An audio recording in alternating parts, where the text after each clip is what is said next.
A few weeks ago, I built my very first PC from scratch. I set a very modest budget of only $300 and purchased mostly used parts off of Facebook Marketplace. Much to my surprise, all the components worked great, and it turned out to be a fairly decent entry-level gaming rig. I've run some tests to see what it's capable of using 3D marks, Cinebench, and even some in-game benchmarking tools. Let's look and see what this $300 gaming PC can do.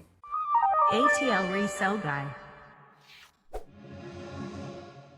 Initially for this build, I had purchased an MSI RX 5600 XT for $80, and it would have been a decent enough card for this use case, but a better deal popped up on Facebook Marketplace. This Zotac GTX 1080 Ti was listed for $150, but I was able to negotiate and get the price down to $125, and boy am I glad I did. A side-by-side comparison on user benchmark shows the 1080 Ti beat out the 5600 XT handily and provided a 50% uptick in categories like lighting, reflection, multi-rendering, and gravity.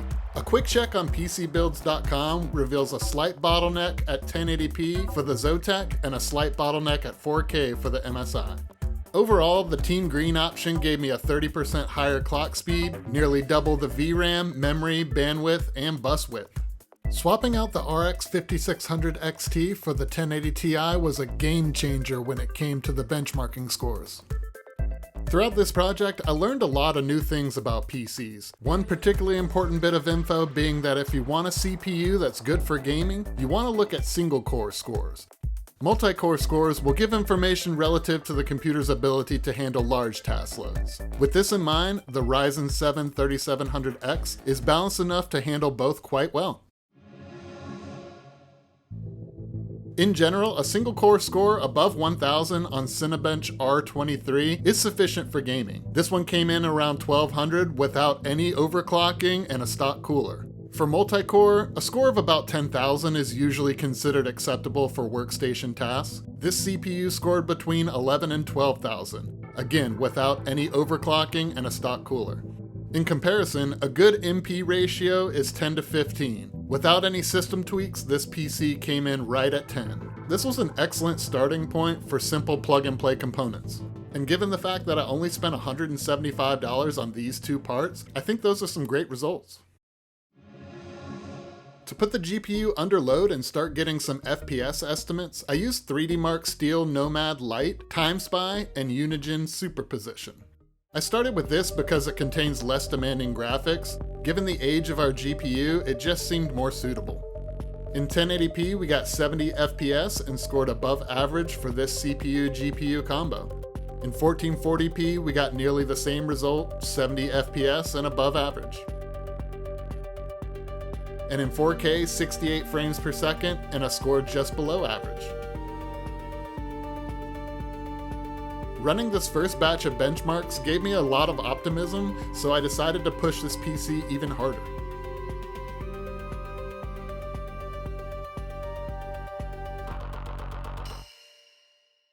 Unigine Superposition is much less forgiving and much more graphically demanding. I set the graphics settings to high on all my tests and let her rip. Surprisingly, in 1080p we got an average of 104 FPS. In 1440p, we got an average of 69.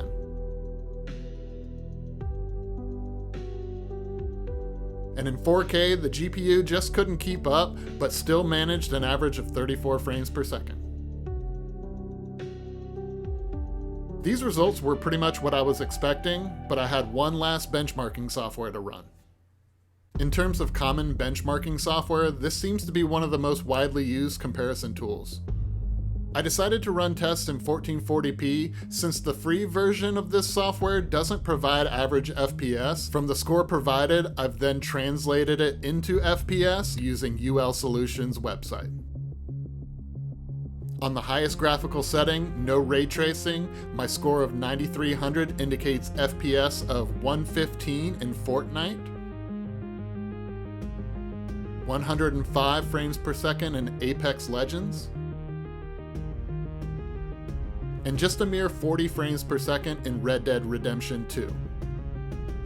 No real surprises there, but I'm sure with a slight adjustment to settings, this card could get me above 60 in RDD2 no problem. So after some exploration in benchmarking software, I decided to run some in-game benchmarks to get a clear idea of what I should expect from the types of titles I might want to play.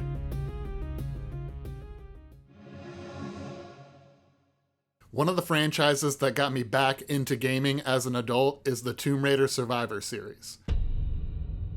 I played through all three during COVID and really fell in love with the third-person action-adventure game genre. Shadow of the Tomb Raider has a built-in benchmarking tool, so I decided to run it on this PC. Graphics settings on high, motion blur off, no ray tracing of course. At 1080p, average FPS was 98. At 1440p, we averaged 88 frames per second. And at 4K, a respectable 54 frames per second. I added a new measure to this process as well, which was cost per FPS, meaning the amount of money I paid on average per frame. This method is meant to assess value versus performance, getting the most frames per second for the least amount of money. On Shadow at 1080p, we're just barely over $3, which is amazing. Guardians of the Galaxy is a criminally underrated game. The gameplay is fun, the voice acting is phenomenal, and the graphics are incredible. If you haven't tried it, I highly recommend it. I already played this on a different PC, but wanted to use its benchmarking tool to evaluate this build. With the graphics set to high, HDR, and ray tracing turned off.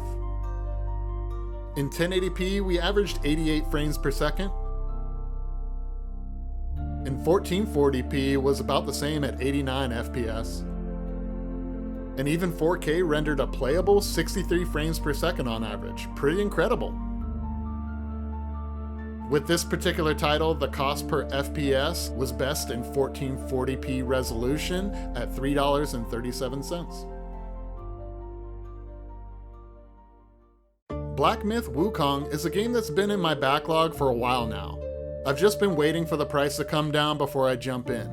In the meantime, I'll use its built-in benchmarking tool to test this PC's performance. With graphics settings on high, in 1080p we got an average of 73 FPS. In 1440p, an even better result at 78 FPS. And in 4K, a moderate but respectable step down to 67 frames per second. I really couldn't believe how well this card was performing on fairly modern titles with reasonably demanding graphics settings on high in 4K.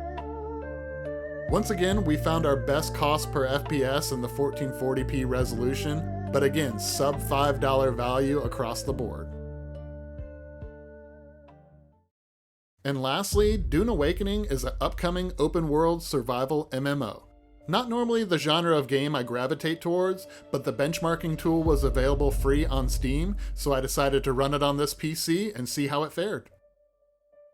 With graphics settings on high, motion blur off, and a little assist from FrameGen, in 1080p this PC averaged 103 FPS. In 1440p it averaged 85 frames per second. And in 4K, the average FPS dropped down to a slightly unplayable 56. This was, however, the first game to score sub $3 cost per FPS, which is incredible and damn near unbelievable considering it's tied to a game that hasn't even released yet. Truly a testament to the abilities of the NVIDIA 1080 Ti.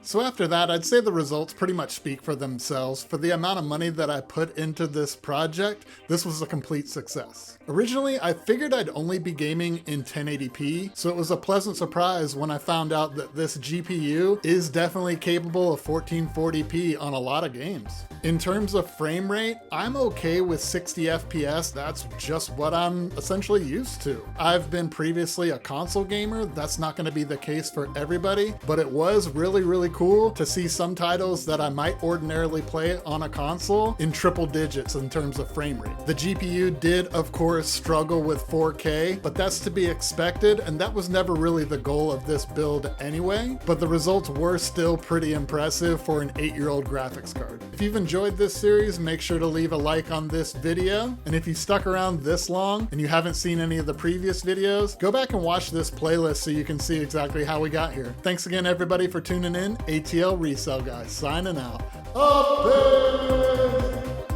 Thanks for watching until the end of the video. If you haven't already, check above to make sure that you're subscribed to the channel. And if you'd like to enjoy more content like this, hit the links below to other videos.